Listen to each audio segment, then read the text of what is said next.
বিধানসভা নির্বাচন এগিয়ে আসছে, সেদিক থেকে কি পরিকল্পনা?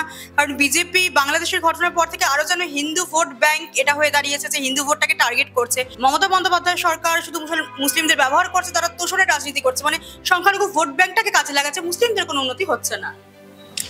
দেখুন, বাংলাদেশের কথা আপনি বললেন, আর আপনি বললেন বিধানসভা, দুটো আলাদা। বিধানসভার ইলেকশন বিধানসভার মতন হবে, যেখানে তৃণমূল কংগ্রেস আগের বার থেকে এবার আরো ভালো করবেন, বিকজ কাজ করলেই মানুষ সঙ্গে থাকে, এবং সেটা মমতা বন্দ্যোপাধ্যায় করে দেখিয়েছে। তিনি মানুষের সঙ্গে আছেন এবং পজিটিভ কাজ করছেন। Regarding Bangladesh, it's a different country altogether.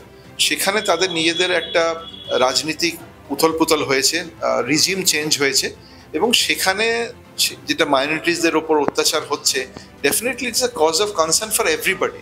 এটা বুঝতে হবে মানুষের ওপর অত্যাচার হচ্ছে। Let us not put it in way that minority majority এভাবে, এবং সেটাকে বেস করে পশ্চিমবঙ্গ যদি কোনো দল, বিরোধী দল হোক বা যেই হোক, সেটা অ্যাডভান্টেজ নেয়, সেটা মনে হয় very unfortunate. A human being is being tortured, killed, তার রাজনীতিক ফায়দা যদি একটা অপোনেন্ট পার্টি নেয়, সেটা আমি মনে করি খুব ছোট রাজনৈতিক পরিচয় হচ্ছে। মানুষের পাশে থেকে তাদের কাজ করে মন জয় করাটা বেটার না, রাদার দেন অন্য দেশে কি হচ্ছে, হিন্দু মুসলিম শিখ ইসাই whatever, is a human being is being tortured, সেটাকে কন্ডেম করা উচিত, সেটা রাজনৈতিক ফায়দা নেওয়া উচিত না। অন্য দেশ এই বিষয়ে আমার মনে হয় সেই দেশকেই দায়িত্ব নেওয়া উচিত, এবং সেন্ট্রাল গভর্নমেন্ট, স্টেট গভর্নমেন্ট যৌথভাবে স্ট্রং অ্যাকশন নিক, যাতে সেই মানুষগুলো নিরাপদ থাকে, সেফ থাকে। রাজনীতি হওয়া উচিত না। চারিদিকে এখন খেলা মেলা, আরো নানান ফেস্টিভ্যাল চলছে, অন্যদিকে দেখা যাচ্ছে শিক্ষকরা পথে, ডাক্তাররা আবার সেই আর জি কর মামলা নিয়ে পথে। এই যে একটা দ্রোহের উৎসব চলছে যে বঙ্গে, আগে তো এটা ছিল না, কিভাবে দেখছেন বিষয়টা?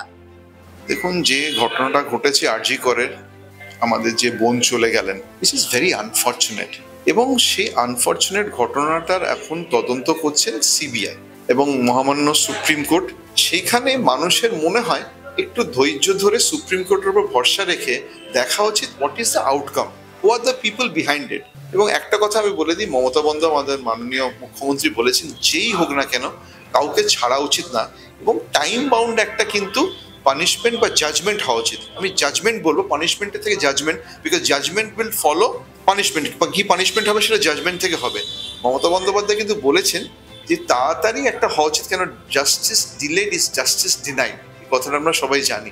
তো সেটা মনে হয় যে মানুষরা আন্দোলন করছেন, তারা ডেফিনেটলি তাদের মনে হয়েছে এটা আন্দোলনটা জিয়ে রাখা দরকার, মোস্ট ওয়েলকাম, আন্দোলন করতে পারেন, কিন্তু অ্যাট দ্য সেম টাইম দেখা উচিত মানুষের পরিষেবা দিতে গিয়ে যেন এই আন্দোলনটা কোনোভাবে বিঘ্নিত না হয়। They have every right to protest, but the same time দেখা উচিত কোনো মানুষ যারা হসপিটালে যাচ্ছেন তারা যেন পরিষেবা থেকে বঞ্চিত না হয়।